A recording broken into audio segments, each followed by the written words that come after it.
오늘 우리에게 주신 하나님의 말씀 로마서 8장 12절부터 17절까지 말씀입니다. 신약 성경 249쪽에 있습니다. 로마서 8장 12절로 17절 말씀 제가 봉독해 드리겠습니다.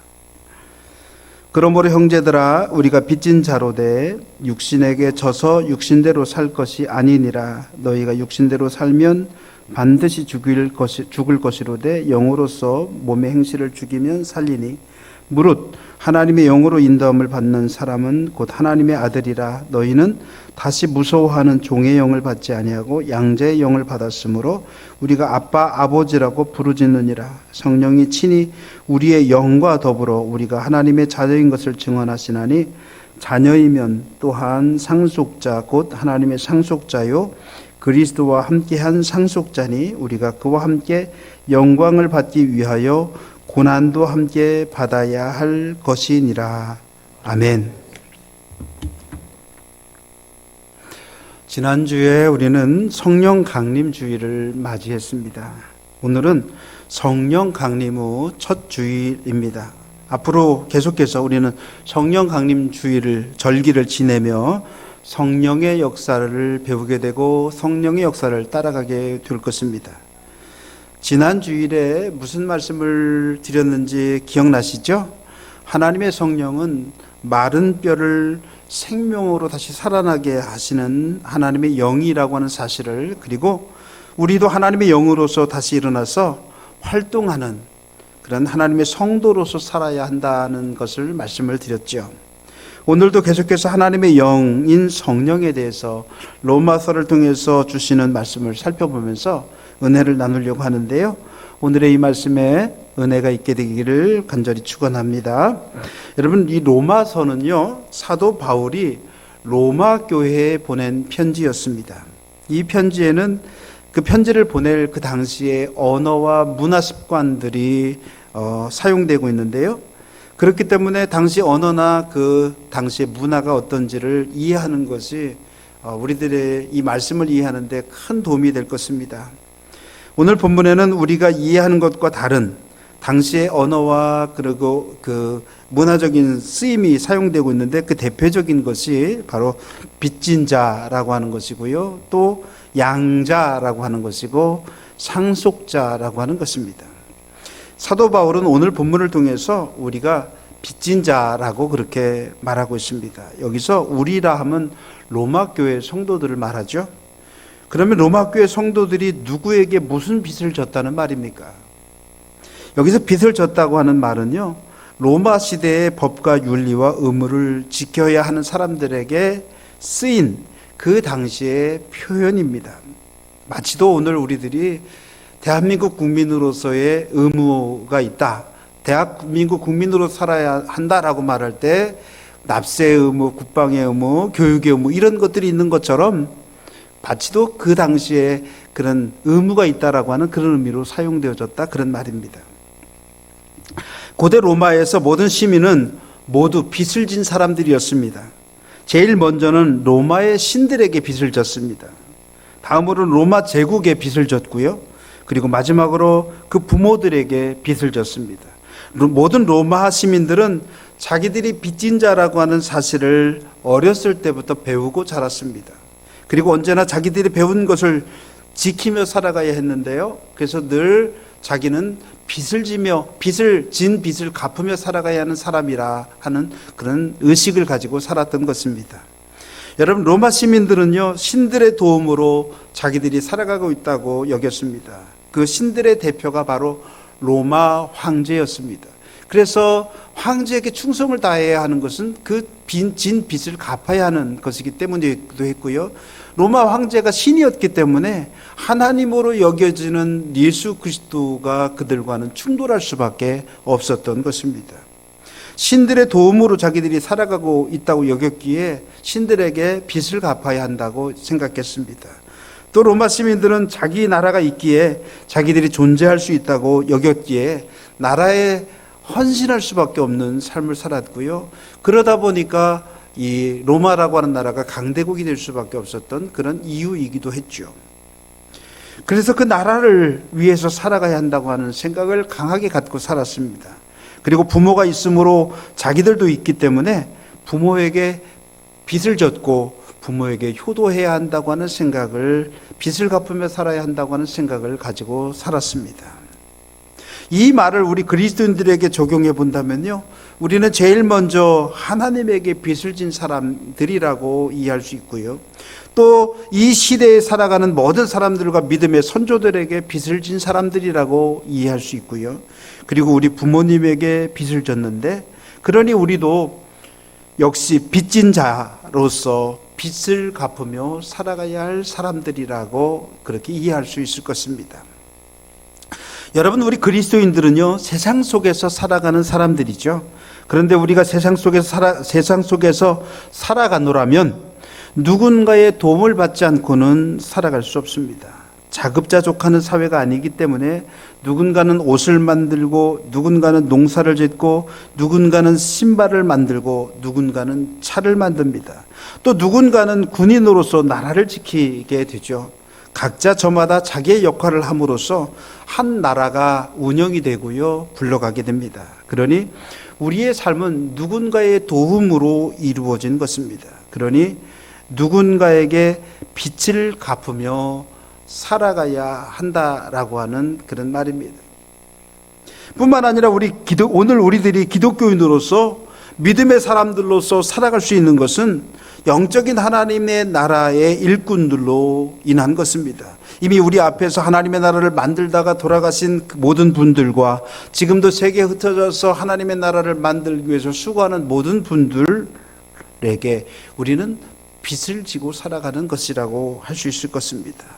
가깝게는 우리 이 교회에서 우리가 예배하며 살아갈 수 있는 것은 우리 앞서서 이 교회를 짓고 이 교회를 지키다가 수고하고 살아간 그 모든 분들에게 우리는 영적인 빚을 지고 살아가는 것이라고 할 수 있을 것입니다.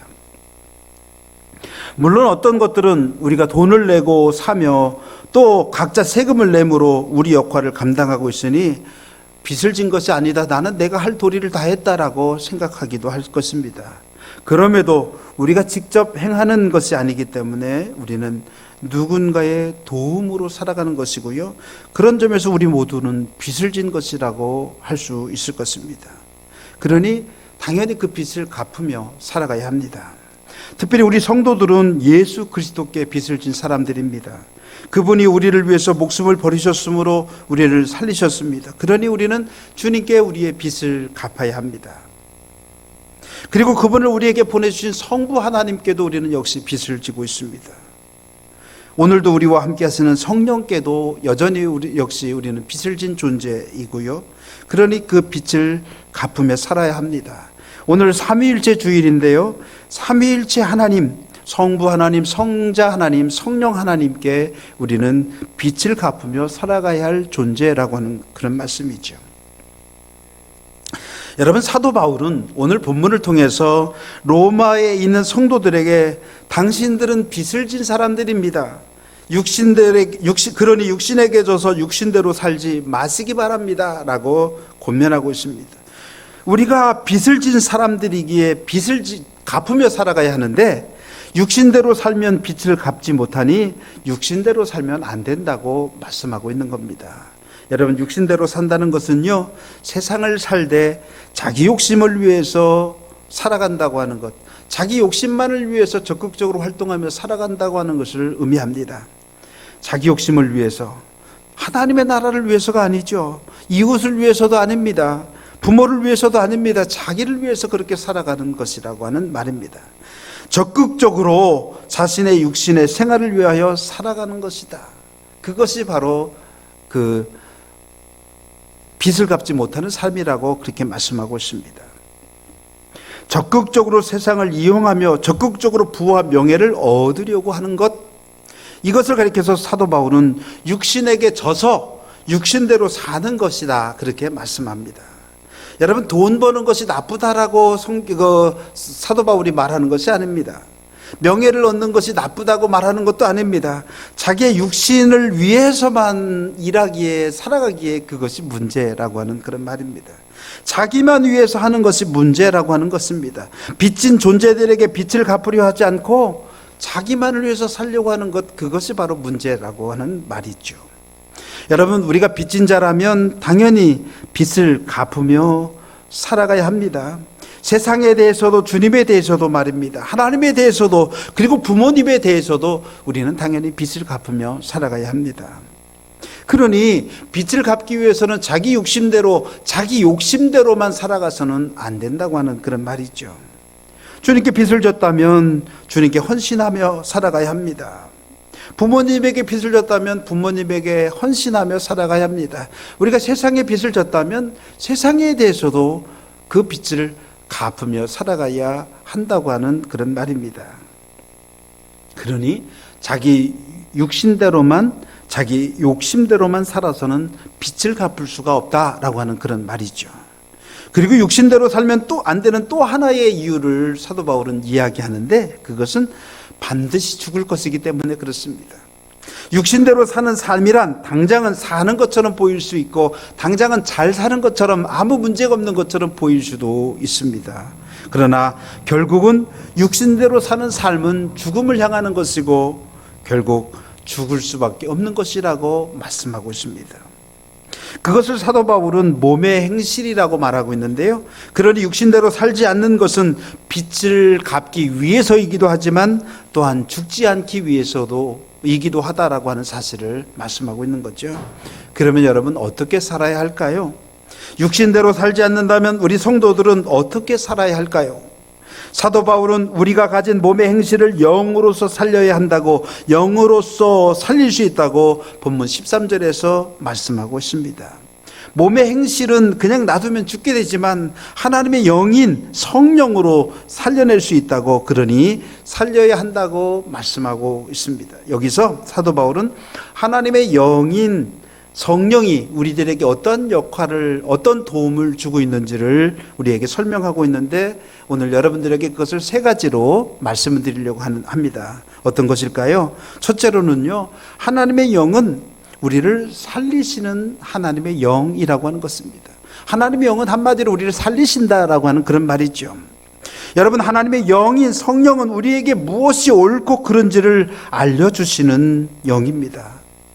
그래서 요한복음에서는요, 성령을 뭐라고 말씀하시냐면 보혜사라고 그렇게 부르는데, 이 보혜사는 파라클레토스라고 히라보로는 부르고요, 그리고 우리말로는 보혜사라는 보호하시고 은혜 주시고 가르치시는 그러한 하나님의 영이라고 그렇게 부르지요. 성령은 우리가 가야 할 길이 어디이고 가지 말아야 할 길이 어디인지를 알려주십니다. 우리를 바른 길로 인도하십니다.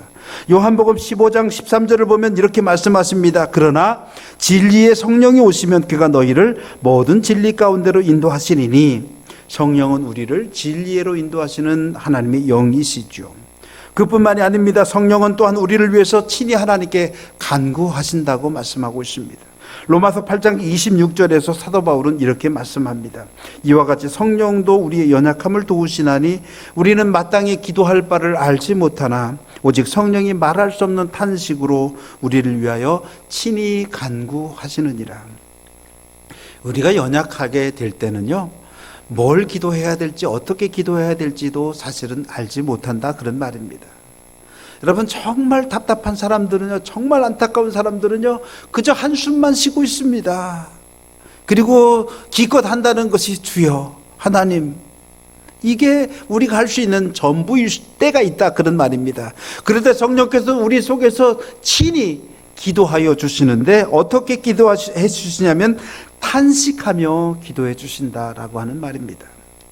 여러분, 성령이 우리를 인도하시고 우리를 위해서 왜 기도해 주십니까? 그것은 우리를 살리시기 위해서라고 하는 것입니다. 성령은 우리를 살리시는 일에 모든 것을 걸고 책임져 주신다라고 하는 그런 말입니다. 그러니 우리가 성령과 함께하면 생명을 얻을 수 있습니다. 죽음에서 벗어나 살아갈 수 있습니다. 사랑하는 성도 여러분, 성령으로 우리 모두가 살아나게 되기를 간절히 축원합니다. 여러분들이 성령을 따르게 될 때, 성령의 인도함을 받게 될 때 여러분들은 죽음에서 벗어나 살아날 수 있다라고 하는 것입니다. 소생할 수 있게 되어진다고 하는 그런 말입니다. 그러니 우리의 성도들의 삶은 성령에 이끌리는 삶, 성령만 따르는 삶이 되어야 한다고 하는 그런 말씀이죠.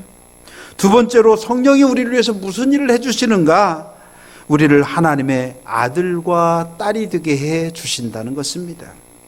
14절을 보니까 무릇 하나님의 영으로 인도함을 받는 사람은 곧 하나님의 아들이라고 말씀하고 있습니다. 여러분, 하나님의 아들이라고 말하는 이것은 오늘날로 말하면 하나님의 아들이고 딸이라, 하나님의 자녀라 하는 그런 의미로 이해할 수 있습니다.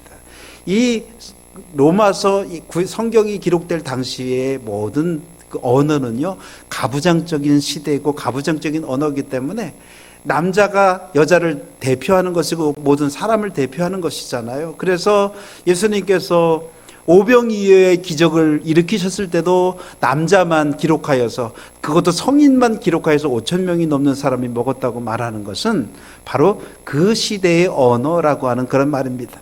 그러니 오늘 우리 시대의 언어로 바꾸면 아들과 딸이라고 그렇게 바꿀 수 있습니다. 우리가 하나님의 영인 성령으로 인도함을 받아 우리는 하나님의 자녀가 된다는 것입니다. 본래는 하나님의 자녀가 아니었습니다. 그런데 하나님의 자녀로 신분이 바뀌어집니다. 이것을 성경에서는 양자됨 혹은 양자삼음 이렇게 부르고 있습니다. 양자가 아닌 사람이 양자가 되는데 그것도 하나님의 양자, 하나님의 자녀가 된다고 하는 그런 말입니다. 여기서 로마의 양자에 대한 몇 가지 원리를 살펴볼 수가 있는데요. 첫째로 당시 로마에서는 양자가 되면 옛 가정에서의 권리는 다 잃어버리고 그 집과는 아무런 상관이 없게 됩니다. 이전의 권리가 하찮은 것이든 엄청난 것이든 일단 다른 집에 양자가 되면 그 이전의 모든 권리는 다 포기하게 되고 새로운 권리를 받게 된다고 하는 말입니다. 그래서 둘째로 법률상으로 입양된 옛 양자의 옛 가정에서의 권리뿐만 아니라 의무에서도 완전히 벗어나게 됩니다. 셋째로는 양자는 이전에 종이었던 양반이었던 거지였던 부자였던 상관없이 새 아버지의 지위를 갖게 됩니다. 로마 황제 중에 아주 유명한 폭군으로 유명한 황제 네로라고 하는 사람이 있죠. 이 네로가 바로 양자가 되었던 사람이었습니다. 그는 본래 전 황제의 아들이 아니었는데 양자가 됨으로써 황제가 죽고 그가 황제의 뒤를 이어받았던 것입니다. 넷째로 새 아버지와 함께 살면서 새 권리를 누리는 동시에 새 의무에 매이게 됩니다. 결국 우리가 하나님의 양자가 된다고 하는 것은요, 하나님이 주시는 지위를 얻게 되어지고 하나님의 지위를, 하나님이 되는 건 아니지만 하나님이 누리시는 지위를, 예수 그리스도의 지위를 우리가 함께 누리게 되어진다고 하는 것을 의미합니다. 이전에 어떠한 삶을 살았든지 이제는 하나님이 주시는, 새로이 주시는 신분을 얻게 됩니다.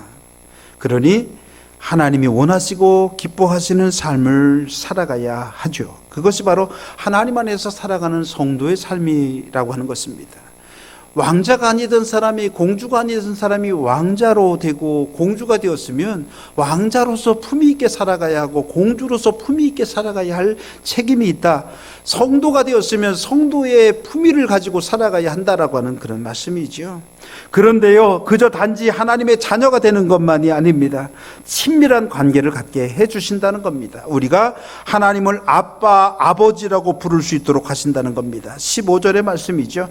여러분, 아빠, 아버지라고 하는 말은 아주 친숙한 관계를 의미합니다. 하나님을 친숙한 관계로서 부르도록 하십니다.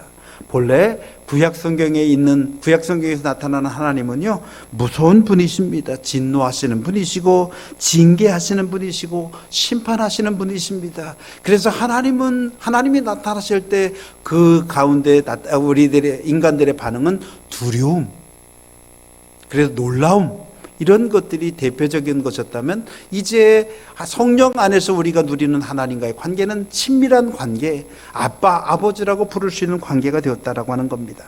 하나님을 더 이상 무서워하지 않고 다정다감한 아빠와 아버지로 부를 수 있는 관계, 그렇게 되도록 도와주시는 분이 바로 성령이시라고 하는 겁니다. 여러분 16절에는 하나님의 영인 성령이 우리를 하나님의 아들과 딸로서 증언해 주신다고 말씀하고 있죠. 성령이 친히 우리의 영과 더불어 우리가 하나님의 자녀인 것을 증언하시나니, 성령은 우리가 하나님의 자녀인 것에 대해서 신분을 보증해 주시는 분이시라고 하는 겁니다. 우리 자신에 대해서뿐만 아니라 이웃들에 대해서도 이 사람은 나의 자녀라고 성령께서 보증해 주신다라고 하는 그런 말입니다. 우리가 예수를 그리스도라고 믿고 고백하면 하나님의 자녀가 되는 권세를 얻게 됩니다. 그럼에도 많은 사람들은 스스로가 하나님의 자녀인 것을 확신하지 못하고 살아가고 있습니다. 하나님을 아버지라고 여기지 못하고 살아가고 있습니다. 그럴 때 성령은 우리가 하나님 앞에서 자녀라고 하는 사실을 확인시켜 주신다고 하는 것입니다. 하나님의 자녀로서 살아갈 수 있도록 도와주신다고 하는 그런 말입니다. 그러니 성령을 모시고 살아가는 사람은 하나님의 자녀인 것을 확신하며 살아갈 수 있게 된다고 하는 말입니다. 하나님의 자녀인 것을 분명히 알기에 어떤 일을 만나도 두려워하지 않고 살아갈 수 있습니다. 사랑하는 성도 여러분, 혹시 여러분이 하나님의 자녀인 것을 믿지 못하십니까? 그에 대한 확신이 부족하십니까? 나 같은 것을 하나님이 어떻게 아들로 삼아주시고 나 같은 것을 어떻게 딸로 삼아주실까 염려가 되십니까? 여러분 걱정하지 마시고 성령을 여러분들의 삶으로 모셔드리시기를 바랍니다. 성령은 여러분이 분명히 하나님의 아들임을, 여러분이 딸임을 분명히 확인시켜 주시고 확신시켜 주실 것입니다. 그리고 세상 사람들에게도 여러분이 하나님의 자녀가 되었다고 하는 사실을 분명히 증언해 주실 것입니다. 셋째로는요, 하나님의 영은 우리를 하나님의 상속자가 되게 하신다라고 하는 것입니다. 여러분은 부모님으로부터 물려받으신 것이 좀 있으십니까? 저는 저희 부모님에게 물려받은 것이 거의 별로 없는 것 같습니다. 물론 나를 태어나게 하시고 자라나게 하셨으니 그것만으로도 큰 도움을 주신 것이 분명합니다. 그러나 일반적으로 상속자라고 여기 부를 때 그 상속해 주실 수 있는 것은 별로 물려주시는 것이 없는 것 같습니다. 어떤 사람들은 부모로부터 엄청난 재산을 물려받습니다. 또 평생 동안 누릴 명예도 물려받습니다. 그 명예 때문에 큰 권세도 누리는 사람들도 있죠. 국회의원이 되기도 하고 다른 사람들에게 존경받는 삶을 살기도 합니다. 자신의 능력이 아니라 조상들의 능력 때문에 혹은 부모님의 능력 때문에 잘 사는 사람들이 있습니다. 여러분, 부모님이 그 사람에게 그것을 물려주신 것은 아들이고 딸이기 때문이죠. 옆집에 살았다는 이유로 물려주시는 것이 아닙니다. 자기하고 친하다고 하는 이유 때문에 물려주시는 것도 아닙니다. 여러분, 당신의 아들이고 딸이기 때문에 때로는 싫어도 물려주시고 그렇게 물려주실 수밖에 또한 없는 것입니다. 법적으로도. 여러분, 자신에게 속한 귀한 것을 아무에게나 물려주지 않습니다. 자녀들에게 물려주는 것입니다. 하나님도 마찬가지입니다. 하나님도 당신의 자녀들에게 당신의 귀한 것들을 물려주십니다. 세상에 있는 모든 것들이 다 하나님의 것입니다. 그 모든 것을 하나님은 하나님의 자녀들에게 물려주신다고 하는 겁니다. 나는 육신의 부모님에게는 물려받은 것이 별로 없지만 그러나 나의 하나님에게 내 모든 것, 내가 필요한 모든 것을 물려받았고 또 앞으로도 장차 물려주실 것이라고 하는 기대와 희망 속에서 살아가고 있습니다. 그런데요, 하나님이 우리를 당신의 상속자로 삼아주셨다는 것입니다. 본래는 하나님의 자녀가 아니었습니다. 본래는 하나님이 싫어하시고 미워하시는 마귀의 자녀였습니다. 그런 마귀의 자녀들을 하나님이 하나님의 아들과 딸로 삼아주셨습니다. 우리를 양자양녀로 삼아주신 것이죠. 당신의 외아들 예수 그리스도를 희생시키시면서까지도 그렇게 해주신 것입니다. 참으로 놀랍고 감사한 일입니다. 여러분, 이 세상에 존재하는 모든 것은 하나님의 것인데 우리를 그것의 주인이 되게 하실 것이라고 하는 말씀이죠. 바로 그 일을 누가 하시냐면, 누가 도우시냐면 성령께서 도우신다라고 하는 말입니다. 성령이 우리를 하나님의 상속자가 되게 하시고 하나님의 상속자로서 품위 있는 삶을 살아갈 수 있도록 우리를 이끌어 주신다라고 하는 그런 말입니다. 그런데요, 우리가 하나님의 영으로 살리심을 얻고 하나님의 자녀가 되고 하나님의 상속자가 될 때 꼭 반드시 해야 하는 것이 한 가지 있다라고 하는 것입니다. 상속자로 살아가기 위해서 해야 되는 것, 그것은 주님과 함께 영광을 받기 위해서는 주님과 함께 고난도 받아야 한다고 하는 것입니다.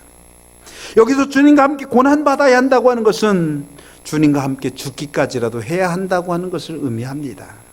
하지만 주님은 이미 고난받으셨죠. 이미 죽으셨습니다. 그리고 이미 부활하셨습니다. 그런데 어떻게 주님과 함께 우리가 고난을 받는다는 말입니까? 그것은 주님이 기뻐하시는 일을 위해서 살아가야 한다고 하는 말입니다. 주님이 기뻐하시는 일을 위해서 살아가는 가운데 고난받게 된다면 그 고난도 견디어야 한다고 하는 말입니다. 주님의 일을 위해서, 주님의 나라를 위해서 고난받아야 한다고 하는 말입니다. 여러분들이 주님을 위해서 주님의 일을 하다가 당하는 고난이라면 그것을 잘 받아들이시고 기쁘게 받아들이시기를 바랍니다. 왜냐하면 그것을 주님은 주님을 위한 고난이라고, 주님과 함께 당하는 고난이라고 여겨주시기 때문에 그렇습니다. 꼭 무슨 일을 하다가 아니어도, 주님을 믿는 가운데 당하는 고난이어도 그렇습니다. 그것을 주님과 함께 당하는 고난으로서 여겨주신다고 하는 그런 말입니다. 우리가 악한 일을 함으로써 당하는 고난이 아니라 선한 일을 하다가 당하는 고난이라면 그것도 하나님은 주님과 함께 당하는 고난으로 여겨주시고, 그리고 주님과 함께 영광을 받게 해 주신다고 하는 사실을 오늘 성경은 우리들에게 말씀해 주시고 있습니다. 사랑하는 성도 여러분, 성령에 이끌려서 살아가시길 바랍니다. 그러면 성령께서 여러분들을 살리시고 하나님의 자녀가 되게 하시고 여러분들을 하나님의 상속자가 되게 하실 것입니다. 혹시 여러분들이 그렇게 살아가는 가운데 고난을 당하더라도 그 고난마저도 성령께서 마침내 승리로 이끌어 주실 것임을 믿으시고 성령과 함께 나아가시는 그러한 삶이 저와 여러분의 삶이 되어줄 수 있게 되기를 간절히 축원합니다. 기도하겠습니다. 저희들을 사랑하여 주시는 고마우신 아버지 하나님, 우리가 성령에 이끌려 살아가는 삶이 되게 하여 주옵소서. 성령께서 우리를 살리시고 하나님의 자녀가 되게 하시며 하나님의 상속자가 되게 하실 뿐만 아니라 상속자로 살게 하시고 혹 고난 가운데서도 마침내 승리케 하시는 것을 깨닫고 살아가게 하여 주시옵소서. 성령과 함께 살아감으로 성령 안에서 승리하는 그런 귀한 삶이 우리 모든 성도들의 삶이 되게 하여 주옵소서. 예수님의 이름으로 기도드렸습니다. 아멘.